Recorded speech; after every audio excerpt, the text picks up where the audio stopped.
Halo semuanya, selamat datang di channel Fitra Eri. Hari ini saya baru mendengar kabar yang mengagetkan. Artis Vanessa Angel dan suaminya meninggal dunia dalam sebuah kecelakaan yang sangat parah di jalan tol ke arah Surabaya di kilometer 600-an. Dan beliau beserta suaminya meninggal dunia, bahkan kabarnya yang lain juga banyak yang luka, ada yang luka parah, luka ringan. Isinya 5 orang naik Mitsubishi Pajero Sport.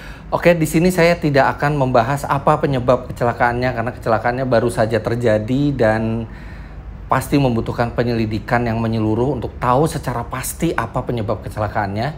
Tapi sudah lama sekali saya itu ingin membuat konten mengenai penyebab-penyebab utama kecelakaan di jalan tol, beserta cara mengantisipasinya atau cara mengurangi resikonya.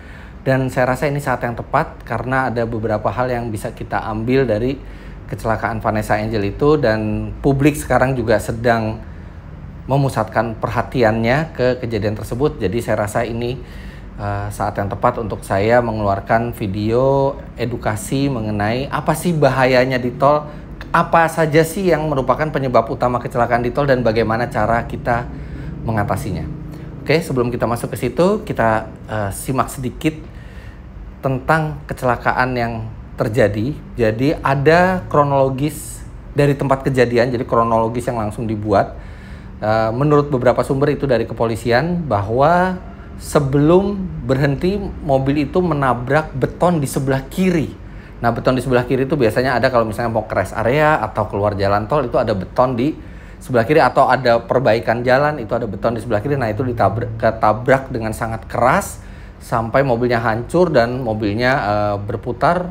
Saya tidak tahu terbalik atau tidak, tapi mengakibatkan 2 orang langsung meninggal di tempat kejadian. Ada yang bilang dari polisi, dari kronologis itu dibilang bahwa kemungkinan ngantuk, lelah, kurang antisipasi, kurang konsentrasi, tapi penyebab persisnya kita belum tahu. Dan saya rasa dari beberapa penyebab utama kecelakaan di tol ini, mungkin saja itu yang menjadi salah satu kontribusi dalam kecelakaan Vanessa Angel dan suaminya. Tapi saya tidak mau berspekulasi.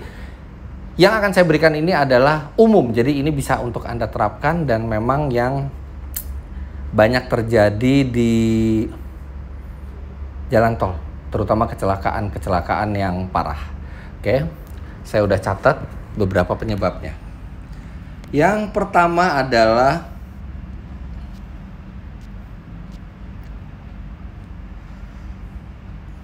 cuaca. Jadi ini bukan berdasarkan yang sering terjadi. Justru nanti yang lebih sering terjadi itu saya tempatkan di bagian-bagian akhir yang kemungkinan juga itu bisa berkontribusi ke kecelakaan yang parah-parah. Yang pertama cuaca buruk itu seperti hujan, angin, itu bisa mempengaruhi stabilitas mobil, daya cengkram mobil, jarak pandang ke depan. Jadi apa yang mesti kita lakukan kalau cuaca buruk? Menurunkan kecepatan. Kecepatan di tol yang diizinkan itu 60-100 km per jam. Sebisa mungkin kita turunkan dalam batas yang aman, masih sesuai dengan peraturan. Dan karena jarak pandang yang terbatas, kita jangan menempel ke mobil depan dan kita harus menjaga jarak aman. Kemudian penyebab yang kedua adalah kondisi jalan. Kita tahu bahwa jalan tol di Indonesia kondisinya itu tidak mulus seperti sutra, tapi banyak tambalan-tambalan, bahkan ada jembatan yang bisa mengakibatkan mobil itu melompat ya. Itu juga sangat berbahaya kalau misalnya kita dengan kecepatan yang tinggi, kita melewati atau lobang. Jadi memang pastikan untuk mengantisipasi kondisi jalan ini, kecepatan kita jangan melebihi batas kecepatan dan melihat itu jauh ke depan. Jadi jangan hanya melihat bumper mobil depan saja. Kalau kita terhalang pandangannya, kita sebaiknya bergeser sedikit atau mengambil jalur yang berbeda supaya kita bisa melihat kondisi jalan jauh sebelumnya. Kemudian penyebab yang berikut adalah manuver mendadak.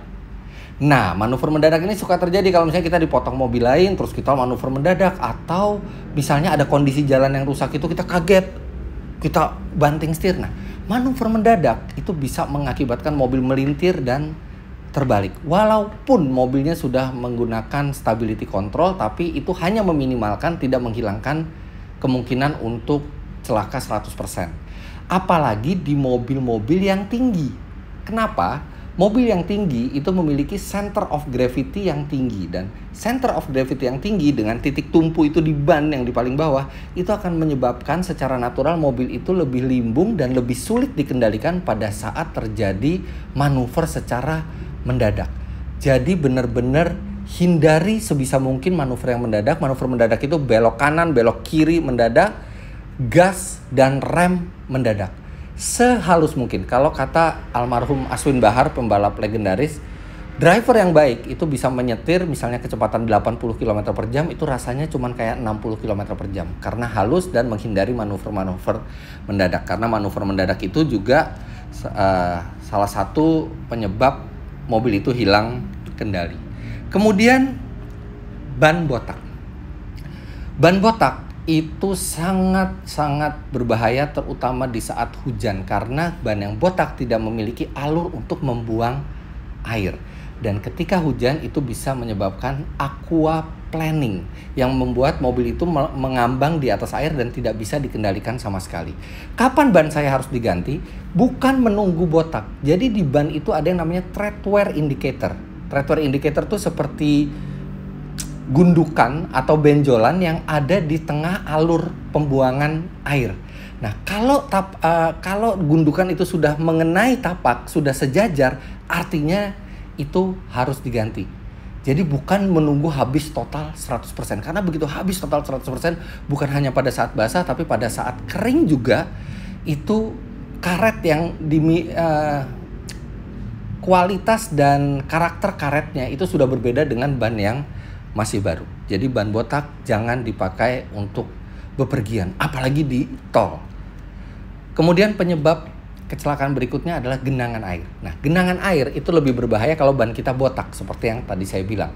Tapi genangan air juga bisa membuat aquaplaning di mobil yang bannya masih bagus. Kalau misalnya genangannya terlalu dalam dan mobil kita terlalu cepat.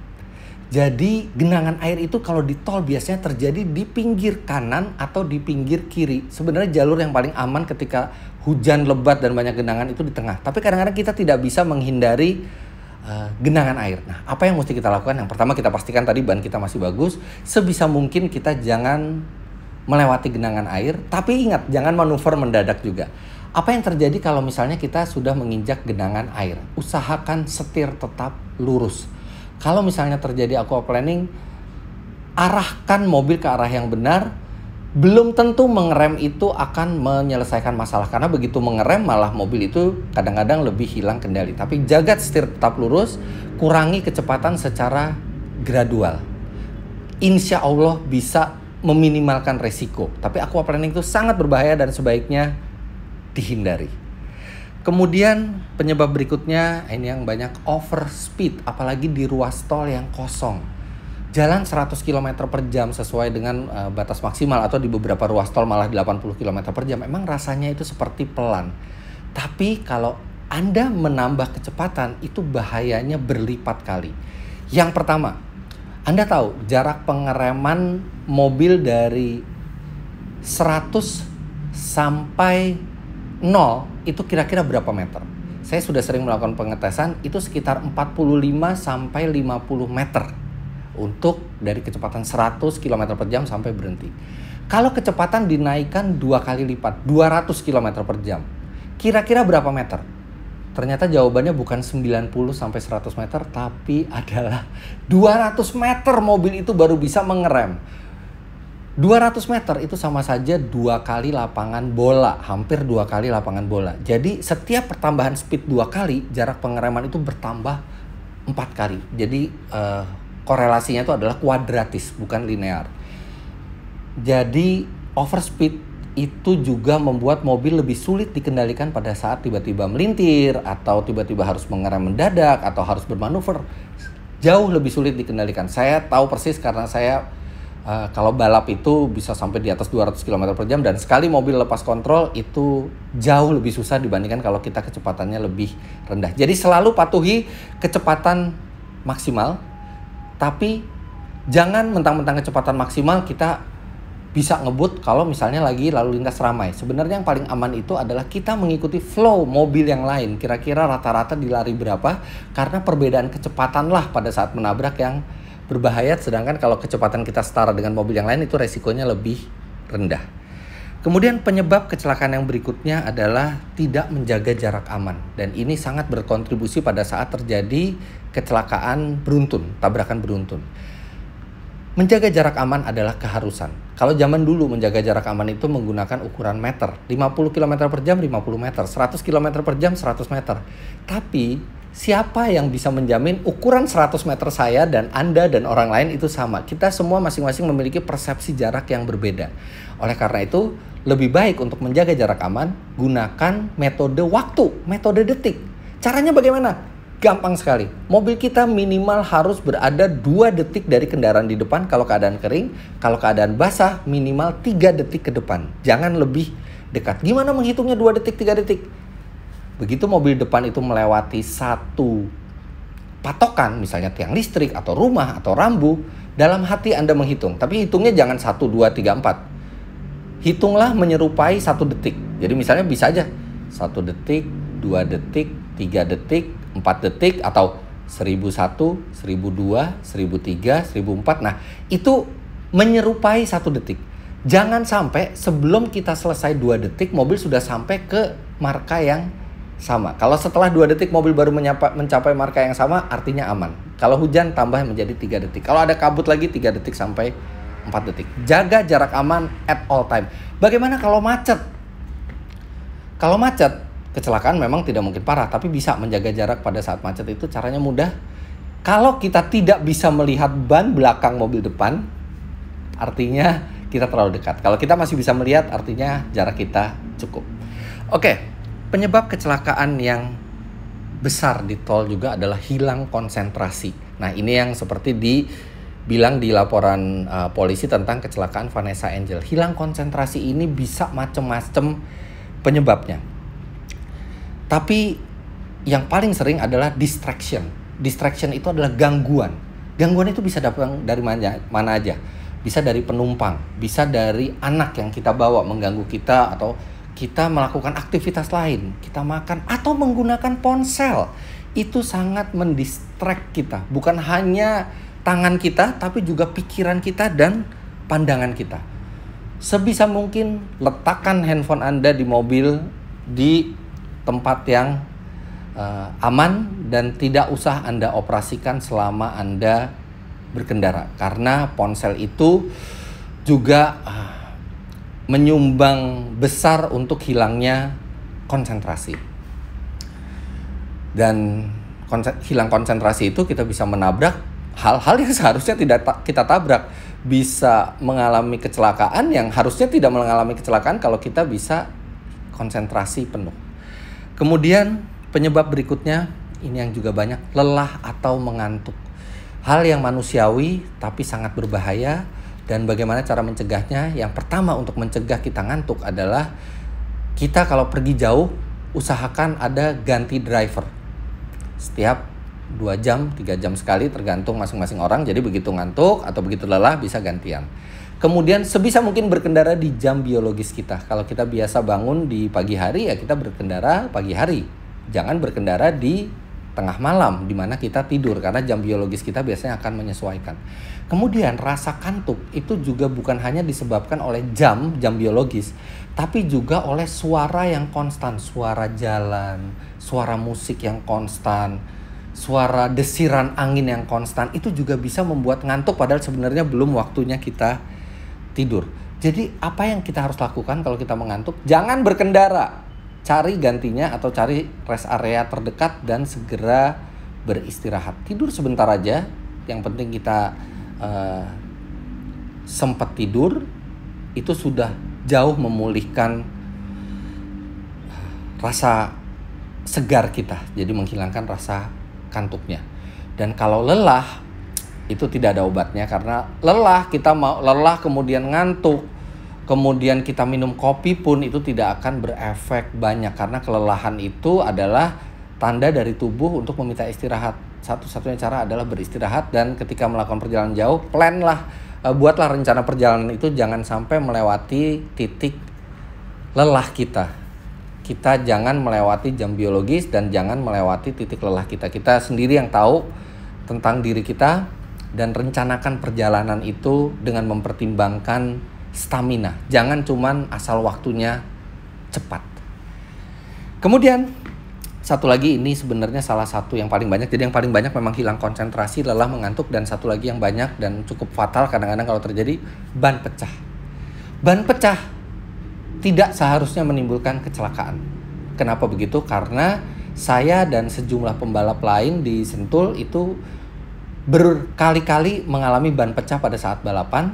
Bisa tidak menimbulkan kecelakaan. Memang lebih beresiko terjadi kecelakaan ketika ban pecah, tapi sebenarnya bisa diminimalkan jauh resikonya. Yang pertama, pada saat ban pecah, jangan panik dan kaget. Dor! Biasanya orang langsung injek rem, banting setir. Jangan. Jangan lakukan apa-apa ketika ban itu kempes atau meledak. Kedua, jangan menginjak rem sama sekali. Kenapa? Begitu Anda menginjak rem dan satu ban itu meletus, maka mobil Anda bisa melintir seketika. Kenapa? Karena pada saat kita menginjak rem, rem itu akan disalurkan ke 4 roda. Bayangkan ada satu roda yang tidak punya traksi karena bannya meledak, dan satu roda yang daya cengkeramnya masih bagus. Akan terjadi ketimpangan daya cengkeram antara kanan dan kiri mobil yang membuat mobil itu menjadi limbung, tidak stabil, dan bisa menyebabkan melintir. Jangan mengerem sama sekali ketika Anda mendengar suara ban Anda pecah. Dar! Jangan mengerem. Pegang setir, karena ketika ban kempes itu setir akan cenderung menarik ke kanan atau ke kiri, terutama kalau misalnya ban depan. Tahan setir supaya lurus dan kurangin gas secara perlahan. Sampai gas itu dilepas semuanya, mobil tetap dalam keadaan terkendali, dan pelan-pelan minggirlah ke kiri pakai sen. Setelah kecepatan itu di bawah 30 km per jam, baru boleh menginjak rem pelan-pelan. Tapi hati-hati ketika menginjak rem di keadaan seperti itu, ada kemungkinan setir itu akan membanting ke satu arah. Oke, kira-kira seperti itu. Kalau misalnya teman-teman ada tahu penyebab lain yang kecelakaan di tol dan ada cara pencegahannya, silahkan share di kolom komentar. Saya membuat video ini supaya kita makin aman berkendara di jalan, aman buat diri kita sendiri, aman buat keluarga, dan juga aman buat pengendara atau pengguna jalan yang lain. Dan saya turut berduka cita atas meninggalnya Vanessa Angel dan suami. Semoga diterima di sisi Tuhan yang Maha Esa, dan saya doakan teman-teman semua juga bisa berkendara secara aman di jalan. Dan silakan di save video ini kalau misalnya Anda mau lihat lagi sebelum berkendara jauh supaya Anda bisa lebih antisipasi. Jadi sekian saja video kali ini. Semoga bermanfaat bagi Anda semua, dan silakan di-share jika Anda ingin membagikan ini ke kerabat-kerabat Anda. Terima kasih banyak Anda sudah menyaksikan. Sampai jumpa di vlog selanjutnya. Bye-bye.